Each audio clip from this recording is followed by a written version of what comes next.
The Ukrainian parliament still hasn't voted to appoint a new defense minister after the resignation of Mikhailo Fedorov and simply went on vacation for a whole month.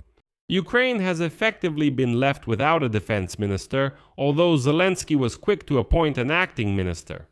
The Verkhovna Rada, according to members of parliament, will not convene until August 18, which means there is simply no one who can appoint a new defense minister, and nowhere to do it.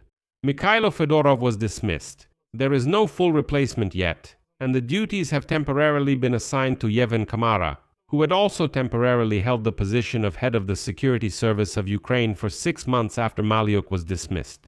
And all this is happening while Russia has been, pounding Odessa and the ports for a week straight, and the US war with Iran is pulling those very Patriot missiles from the global market that Ukraine needs to protect its skies. By the way, NATO Secretary General Mark Rutte simply wished Fedorov good luck the day before and did not comment on his resignation in any way.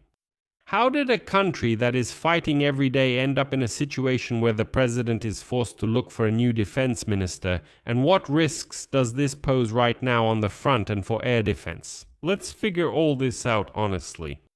My name is Alexei Pechi. Let's discuss this topic together, but before we start, I ask you to subscribe to this channel. We are moving towards the mark of 300,000 subscribers, so I would be grateful for your subscription.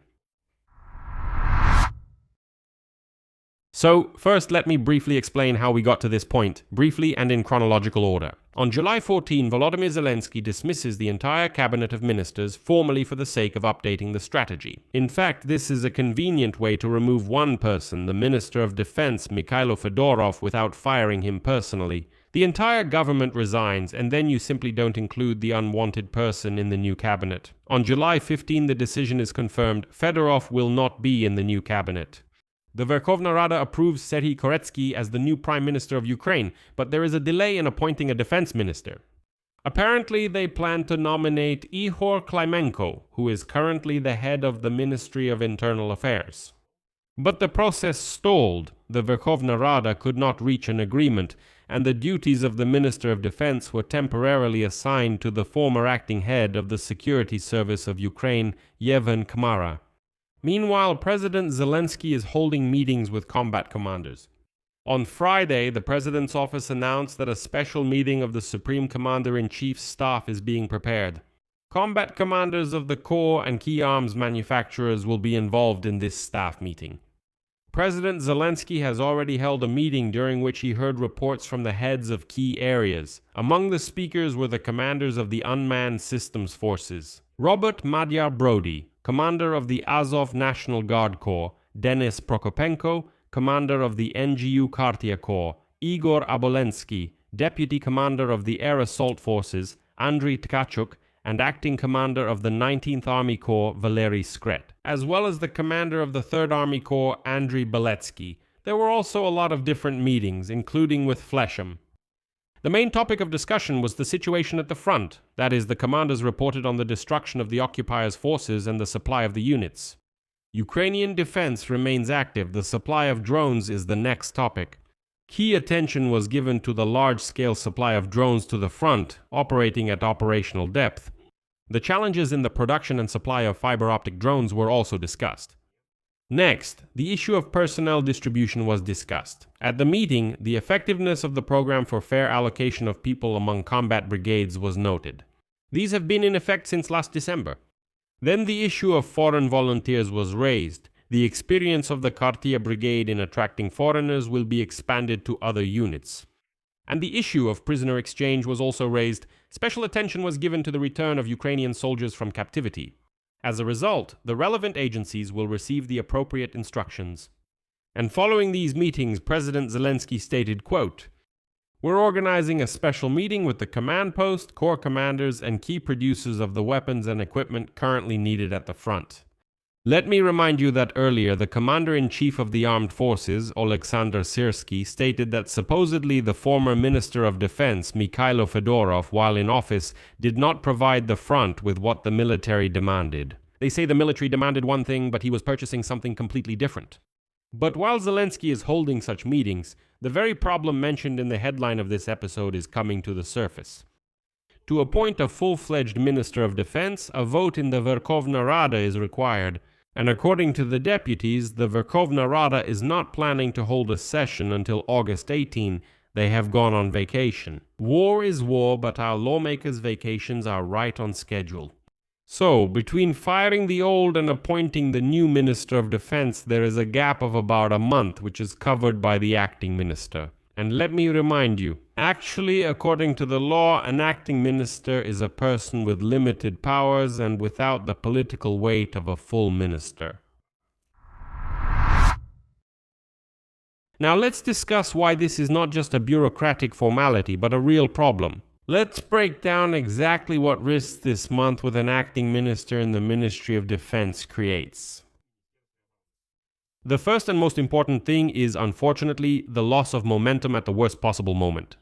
Look at what's leaving with Mikhail Fedorov.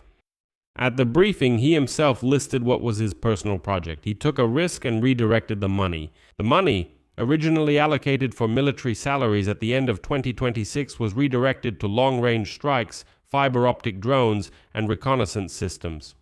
It was his financial arrangement that sustained the deep strike campaign. Those very strikes on oil refineries that caused a fuel crisis in Russia, and here comes the billion-dollar question, as they say. Who, during this month-long gap, will be making the same bold, risky decisions about restructuring the budget?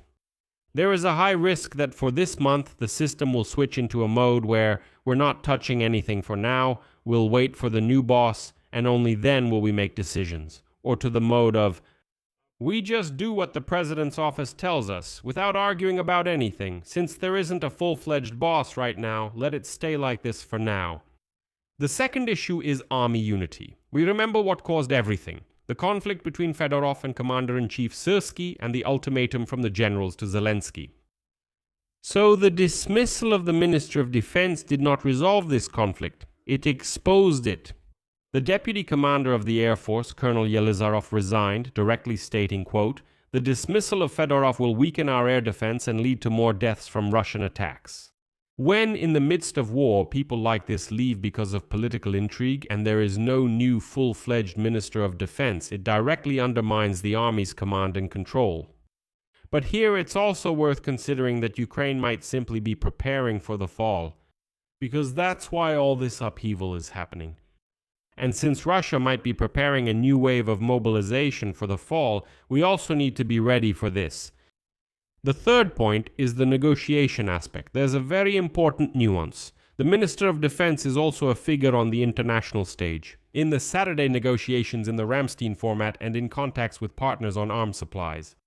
Mikhail Fedorov personally handled dozens of drone deals, Patriot contracts, agreements on licensed production in Ukraine, and so on.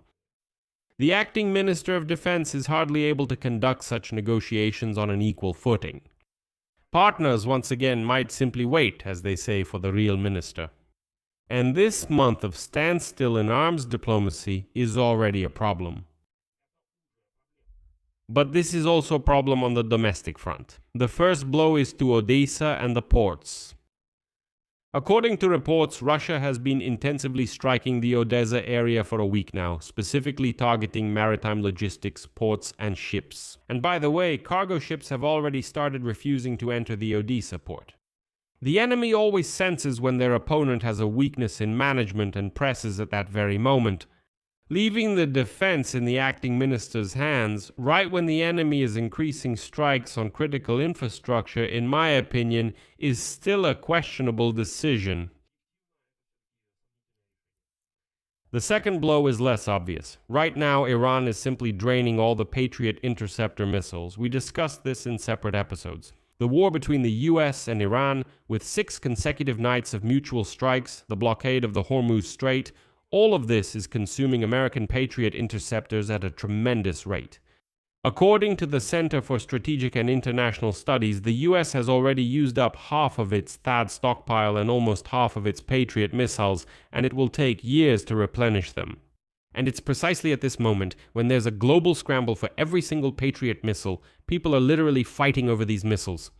Ukraine needs the strongest and, importantly, the most assertive Minister of Defense, someone who will actually fight for these supplies. Here, I can assume, Assume that there are already agreements with partners, which is why Zelensky can afford this month without a Minister of Defense. On July 14th, Zelensky announced the agreements reached with French President Emmanuel Macron on expanding military technical cooperation. Ukraine will receive licenses to produce Scalp cruise missiles and ISM guided aerial bombs, plus Astra 30 missiles for air defense systems. In addition, France will supply Ukraine with 2 of the latest French-Italian SEMPT NG air defense systems, which are similar to the Patriot. Moreover, Zelensky said that Kyiv expects to receive permission to produce missiles for American Patriot air defense systems by the end of this year. Well, maybe now Zelensky can afford a pause in the Ministry of Defense, but still, such a pause looks quite dangerous. Well, let's be honest and talk about what's not so scary. So that, we don't spiral into panic either, I'll also mention some reassuring factors. First, the army is commanded not by the Minister of Defense, but by the Supreme Commander-in-Chief, that is, the President and the General Staff.